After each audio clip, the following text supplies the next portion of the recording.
Avouons, mes frères bien-aimés, que méditer les évangiles le dimanche ensemble, c'est bien mieux que regarder une série d'actions.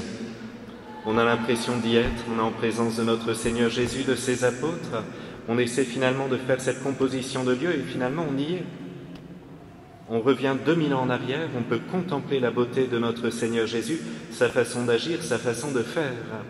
Ce jour-là, il était entouré de ses apôtres, il traversait cette fameuse région située entre la Samarie et la Galilée, territoire montagneux au chemin escarpé, où seul un homme ou un âne peuvent passer, un petit peu comme on va au lac d'Aïous, vous savez, ces tout petits chemins d'un côté le précipice, quand soudain, une dizaine de lépreux surgissent de derrière les rochers, s'approchant tant bien que mal et s'engagent sur ce petit chemin.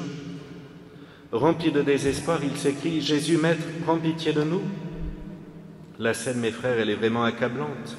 Pouvons-nous imaginer la souffrance d'un lépreux qui supporte dans de grandes douleurs et complètement impuissant la lente destruction de son corps? Les doigts qui disparaissent, le nez, les oreilles, dans des souffrances atroces, avec des odeurs terribles. On peut imaginer qu'en voyant ces hommes s'approcher si rapidement du Christ, les apôtres eurent peur. Ils s'arrêtèrent quelques mètres derrière Jésus. C'est très humain. La pourriture est par nature infecte. Elle nous rebute. Pourtant, notre Seigneur est plein de compassion pour eux. Il ne recule pas, au contraire, à cette vue, nous dit l'Évangile. Jésus leur dit « Allez vous montrer aux prêtres dans le village le plus proche. » C'était la tradition de la loi mosaïque. Quand quelqu'un était guéri d'une maladie, il allait voir les prêtres, il offrait un sacrifice en action de grâce. Un petit peu comme vous, quand vous sortez d'un rhume ou d'une bonne grippe, vous remerciez le bon Dieu par la prière. Notre Seigneur nous apprend ce qu'est le véritable amour, capable de dépasser les apparences et les peurs humaines pour aimer de façon surnaturelle. Et il nous demande de prendre exemple sur lui puisque nous avons sa grâce, c'est-à-dire que depuis le baptême, nous sommes censés agir comme lui. Alors il me semble qu'à travers ce bel évangile, notre Seigneur voudrait transformer nos cœurs pour que nous lui ressemblions davantage. Que pouvons-nous apprendre de lui? Eh bien d'abord, sans aucun doute, sa bonté pour ces lépreux, pourtant si contagieux et dangereux pour la vie humaine. Notre Seigneur Jésus ne recule pas d'un pouce. Bien mieux, dans un autre passage, nous voyons un lépreux se jeter à ses pieds et Jésus le touchera pour le guérir. Et surtout, n'allons pas croire que parce qu'il est vrai Dieu et vrai homme, il se dit « Oh, c'est bon, je suis Dieu, je ne risque rien ». Mais non, il a sa nature humaine. Mais par contre, il a pleinement confiance dans le Père Céleste. Ce que mon Père désire, il le fera. Si je dois attraper la lèpre, je l'attraperai. Alors certes, il n'est pas blessé par le péché originel, donc il ne souffre pas la maladie. Mais il est totalement abandonné dans les mains du Père. Nous avons tellement à apprendre à notre tour à nous abandonner et avoir confiance dans ce que le Père Céleste désire, même face à la maladie. Avouons que ce n'est pas toujours facile, que parfois nous aussi, nous sommes rebutés devant certaines situations humaines qui nous dégoûtent. Alors permettez-moi de rappeler que cela s'apprend dès le plus jeune âge. Les parents, les grands-parents décident d'apprendre aux petits, eh bien, d'être généreux, de ne pas avoir peur d'aucune maladie, d'aucune pauvreté, d'aucune misère. En ce sens, il est tellement beau de voir des parents accueillir chez eux de temps en temps un dimanche un clochard, en famille. C'est comme ça qu'on apprend aux enfants. Je rappelle toujours cet exemple extraordinaire de la famille Martin, alors que les parents de la petite Thérèse accueillaient bien volontiers les pauvres, les mendiants, ils les nourrissaient, ils leur offraient un lit chaud et propre, ils leur lavaient les vêtements, bien souvent des vêtements dégoûtants. Et le matin, avant de quitter ces pauvres, le papa disait à ses filles « Mettons-nous à genoux et demandons à monsieur de nous bénir », parce qu'il savait que la bénédiction d'un pauvre montait vers le ciel. C'est l'évangile d'il y a 2 semaines. Le pauvre Lazare monta au ciel, c'est-à-dire il monta en état de sainteté, parce qu'il a été pauvre toute sa vie, et le riche mourut, on l'enterra en pleine terre froide. C'est extraordinaire, cette parole de Jésus. Les pauvres sont très proches du ciel. Entre parenthèses, mes frères, c'est le pape Saint Grégoire qui, au Moyen-Âge, obligera les évêques à créer des maladreries pour les lépreux, avec à chaque fois un clocher, un prêtre, un cimetière qui leur était dédié.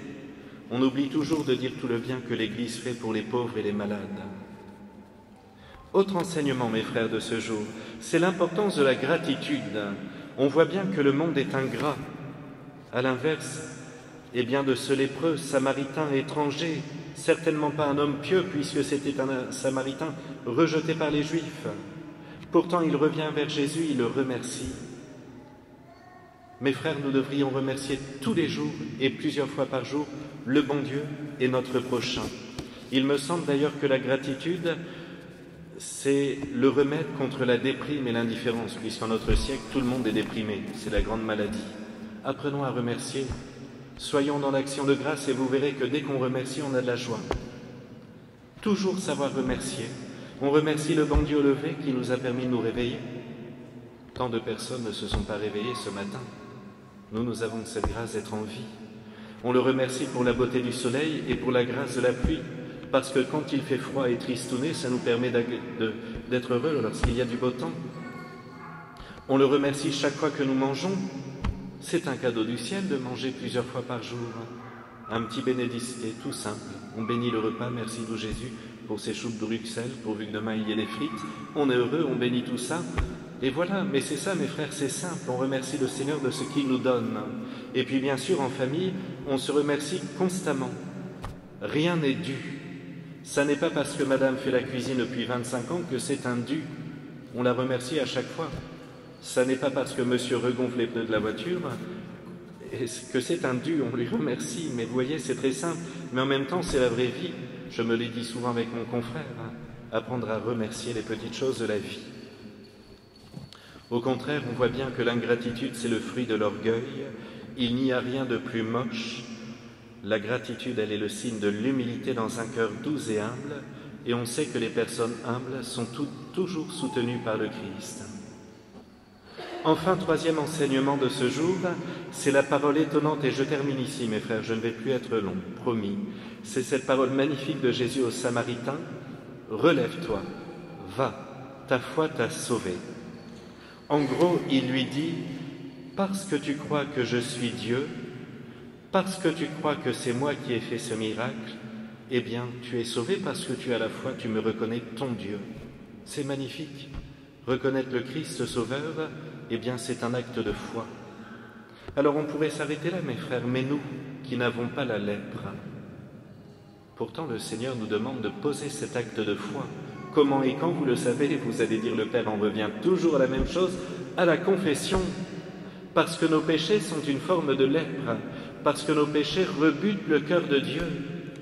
Entre guillemets, vous le voyez à Gethsémani, il est là dans cette angoisse terrible, il va se mettre à suer du sang, il demande à son Père Céleste, « Père, permettez que ce calice amer passe loin de moi.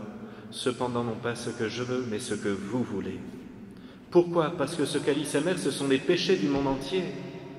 Il le dira d'ailleurs à un autre moment aux pharisiens. Croyez-vous qu'il est plus facile de dire à cet homme « Lève-toi, prends ton brancard et marche » ou de lui pardonner ses péchés? Et oui, parce que pour Jésus, pardonner les péchés lui demande de verser son sang. Autant dire que le pardon des péchés est quelque chose d'extraordinaire.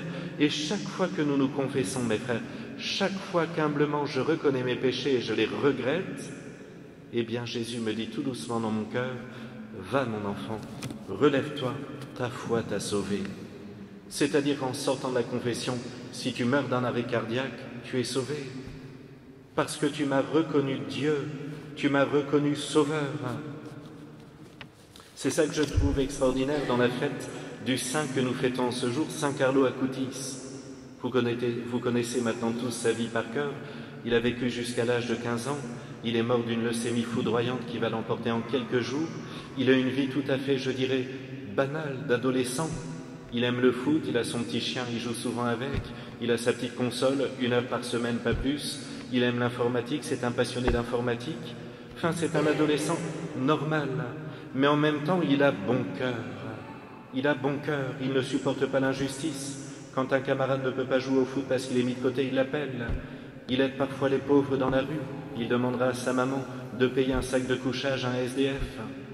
C'est merveilleux de voir cet amour si simple qui se déploie dans un cœur humain. Mais il a un grand amour du bon Dieu. Dès l'âge de 9 ans, il va demander à ses parents qui étaient peu pratiquants d'aller tous les jours à la messe.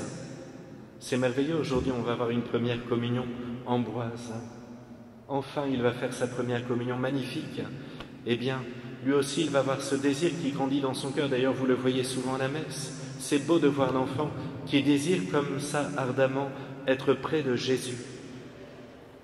Et puis il priera son chapelet tous les jours, prière extrêmement puissante, on en a déjà parlé, lors de la fête de la bataille de l'Épante, Notre-Dame du Rosaire, du Saint-Rosaire. Et enfin, il se confessera souvent. Pourtant, on peut estimer qu'il n'avait pas de grands péchés.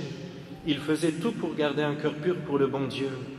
Lui qui était par exemple un passionné d'informatique, qui va faire tous ses sites internet pour faire aimer Jésus, si vous tapez ce soir pendant que vous vous ennuierez au lieu de regarder la télé, miracle eucharistique, vous allez tout de suite tomber sur le site qu'avait fait Saint Carlo Acutis. Eh bien, c'était un passionné, il voulait faire aimer Jésus. Et jamais, par exemple, il n'ira voir de mauvaises images de pornographie. C'est pour ça d'ailleurs qu'on l'invoque, pour lui demander la protection des cœurs des enfants et des adultes. Parce qu'il voulait garder son cœur pur pour Jésus. Extraordinaire. Alors vous allez me dire, mais que disait-il en confession? Eh bien, il demandait à Jésus de le sauver de tous ses petits péchés. Alors j'en profite, mes frères, j'ouvre une petite parenthèse, c'est l'occasion de faire un peu d'exercice pratique. Rappelons ce qu'est une confession. Une confession, je dis mes péchés, je les regrette ardemment, je reçois l'absolution et la petite pénitence, et j'avance. Ça dure 2 minutes, pas plus. Si elle dure plus de 2 minutes, mes frères, votre confession, dites-vous que celui qui est derrière non seulement va s'énerver, et en plus il va penser que vous avez assassiné quelqu'un. Alors moi, tout de suite, le suivant, je vais dire, vous inquiétez pas, il n'avait pas assassiné quelqu'un. Parce que les gens s'inquiètent. 2 minutes, comme une mitraillette, on mitraille, on y va, on dit les choses. Mon Père, je demande pardon, je ne me suis pas confessé depuis 3 semaines. 1. Je n'aime pas Dieu de tout mon cœur, de toute mon âme, de toutes mes forces, alors que c'est le premier commandement. Bien souvent dans mes journées, je ne pense pas trop à lui, je ne fais pas ma prière. Souvent le chapelet, c'est tout juste. On y va, mes frères, c'est rapide. C'est comme élaguer un arbre, tac, on donne des petits coups. Et puis ensuite, on avance. Les péchés personnels, les péchés vis-à-vis du prochain. Je pense beaucoup de mal, je dis du mal de telle personne particulièrement. Et puis, je suis très égoïste à la maison. Là, on dit nos péchés personnels, les péchés capitaux. Paresseux, orgueilleux, vaniteux, impur. Parfois, j'ai dit les mensonges. Je regrette mes mensonges. Je sais que ça fait mal à mes parents. Vous voyez, on y va, on dit les choses. Mais on n'a pas besoin de se justifier. C'est comme aller à la comptabilité. Vous savez, d'habitude, le comptable, il vous demande tous les tickets, ça dure 3 quarts d'heure. Là, la confession, il n'y a pas de ticket à donner, je justifie rien. J'ai fait ça, ça et ça. Le prêtre, il n'a pas envie de passer des heures, et vous non plus. C'est rapide, le bon Dieu vous pardonne, le prêtre vous donne l'absolution, une belle pénitence, et on avance. Et on est heureux, et celui qui est derrière vous est heureux, et le prêtre est heureux. Non mais c'est extraordinaire, des confessions de 2 minutes, tout le monde est heureux. Si jamais ça doit durer un petit peu plus, parce que là vous devez raconter ce qui s'est passé en 1834 lorsque votre arrière-grand-mère, vous demandez rendez-vous, vous dites mon père, non là vraiment j'ai une grande difficulté, je voudrais papoter un petit peu avec vous, et là on prend le temps. C'est merveilleux tout ce qu'on s'est dit aujourd'hui dans cette homélie, mes frères, demandons la grâce et bien de reconnaître notre Seigneur Jésus, notre Sauveur, et cela se fait dans la confession, humblement, à genoux. Amen.